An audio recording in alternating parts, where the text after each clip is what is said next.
Hi there, Tracy from Kazadan's Equestrian. Welcome back to my channel for those of you who have subscribed. And if you haven't, please click the subscribe button, click on the notification bell, and that way you'll just get notified every week when I release one of these videos. So this week I'm going to look at the reasons for a very old saying that holds so true still, which is no hoof, no horse. And I'm going to give you my top 5 reasons that your horse's hoof quality could be poor.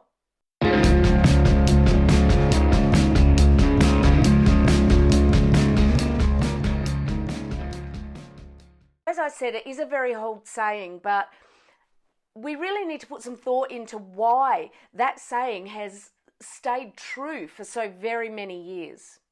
I still see in my travels many people who aren't really on top of their horse's hoof care, and horses suffer a multitude of other issues due to this. So before I go on to talk about my top 5 reasons for poor hooves, I would like to talk about why the hoof is so very important to the horse. Okay, so let's call that part of the horse the foot. And the foot actually consists of not only the hoof or the hoof wall, but the sole and the frog and connective tissues and the coffin bone, which interestingly is called the coffin bone because it's enclosed, like as if it's in a coffin. Horses have evolved to be a single digit animal. We have 5 toes on each foot. The horse actually only has 1, and it's actually an extension and strengthening of the 3rd digit, and all of their weight goes on those bones and the surrounding structure. So just imagine if you took one day aside and walked tippy toes for the whole day. So your weight is only on your toes, not taken and spread across the breadth of your foot. It sounds kind of uncomfortable, right? Now let's add on another 100 kilos or more retrospectively. Now, of course, we only have 2 feet and the horse has 4, so that does give them a little bit more balance, but it gives you a bit of an idea on the enormous quantity of weight that is on these single 4 digits on the horse. But let's not stop there. Imagine again yourself walking along with one high heel on, even if it's tiny, one high heel and no heel on the other. And you just keep walking like that for 3 weeks. And have a feel about how much your hips, your back, your sacro, even right up to your neck could suffer as a consequence of wearing one tiny heel on one shoe. Imagine then the impact on a horse when their hooves or even the pairs of hooves are not symmetrical or matching. Everybody should go out and have a look at their horse's hooves and see, do they match? That's the least thing we can do. Do they match? Is one foot got the same amount of heel as the other foot, or is one low and one high? And imagine how many issues further up in the body that this can be causing the horse.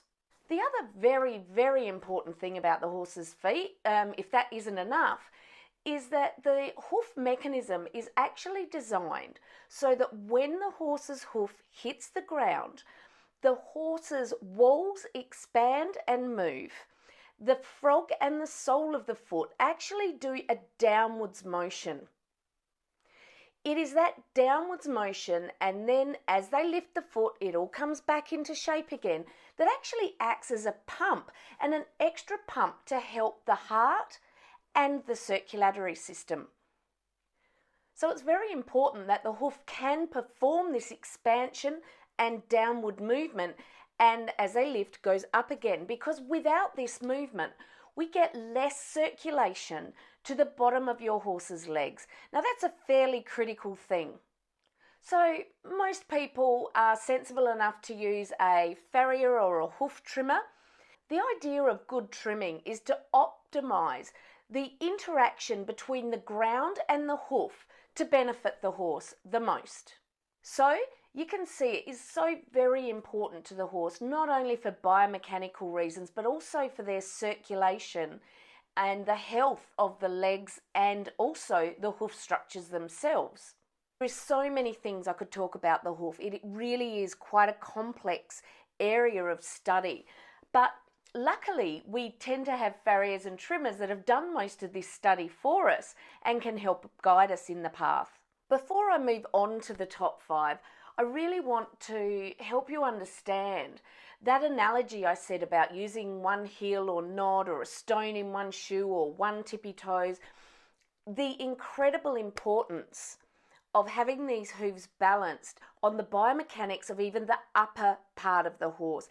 Many, many times I have seen horses that have had recurring back problems, recurring sacro problems, recurring lamenesses, and they are all related to poor hoof quality or balance. But now let's look at what my top 5 mistakes people make in relation to the quality of hoof care. Number 1, not cleaning or inspecting hooves enough. There are so many little things that can go wrong. We have greasy heel, thrush in the horse's frog and sole. And these are normally caused by an anaerobic bacteria, which is a bacteria that will thrive with the lack of oxygen. So if you leave your horse's hoof packed with mud, quite often it's actually packed with manure that has the bacteria in it and mud. Block off the oxygen supply, well then the bacteria just thrives. You can tell a horse has thrush by normally the smell and the horrible degradation of the frog. This is really, really important. Not only cleaning out your horse's hoof regularly for this purpose, it also allows you to observe the hoof, check for cracks, sore points, any bits that look like there are bleeding or changes in the hoof, cracks, etc. So cleaning out very regularly, daily if you can. If not daily, as often and as close to daily as you possibly can, inspect your horse's feet. Clean those hooves and make sure they're in tip-top shape. Number 2, not getting your trimmer or farrier frequently enough. I have mine on a 5-weekly rotation. The reason for this is that I don't want the horse to get so out of balance it needs to then recorrect itself. That's like asking you to put a tiny heel on, then the next day a bit more, and the next day a bit more, and it getting so uncomfortable, then going back to flat foot.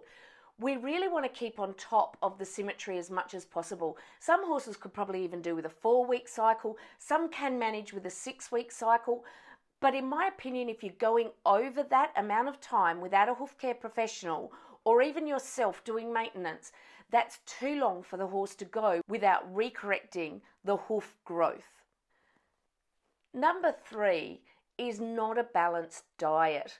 Unless you have a balanced diet and there are specific minerals, etc., and vitamins that you can put in your horse's feed to promote hoof growth, but start with a balanced diet first. More often than not, those cracked, flaky hooves are caused through a lack of the correct vitamins and minerals and a lack of a balanced diet. So number 2 is balance your horse's diet and add, if necessary, extra vitamin mineral supplements specific to building good solid hoof wall. And number 4 is substandard trimming or farrier work. This is really important. It's actually so very important for you to learn about what the hoof should look like after it's trimmed. Not pretty, not neat, but correct and symmetrical. If you don't understand the correct angle, the correct amount of heel, toe, the lack of flares, etc., then your farrier may not be doing the best job possible and you may not have the best farrier for your horse. I personally know of instances, in fact, one of our horses who accidentally got left with too long a toe on the hind legs, putting so much strain actually on his suspensory hind ligament when he was jumping that it caused an intermittent lameness that we couldn't find anywhere until he actually tore his hind suspensory ligament.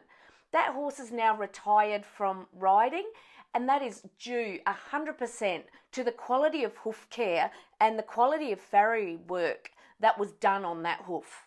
And number 5 for me is adding shoes to your horse when they're absolutely not necessary.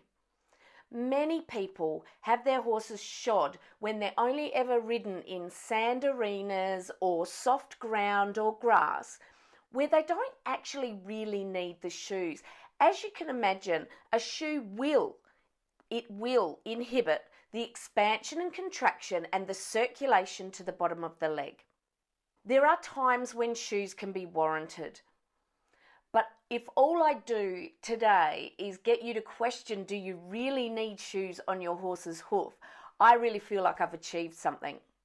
If you feel like you do, have a look over the course of the year. How often could I just take the shoes off and give those hooves a rest? How much can I get that circulation back down into the bottom of the foot? Maybe by choice of shoes or something different.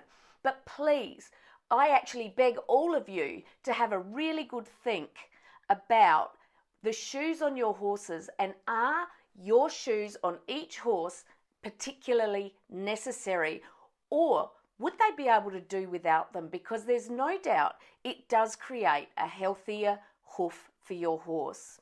Thanks for listening. As I said at the beginning, please don't forget to subscribe to the channel. Share this video around if it's something you'd like others to see. Click that notification bell, click like on the video, add any comments. I respond to comments as much as I possibly can. And I will see you next week with next week's video.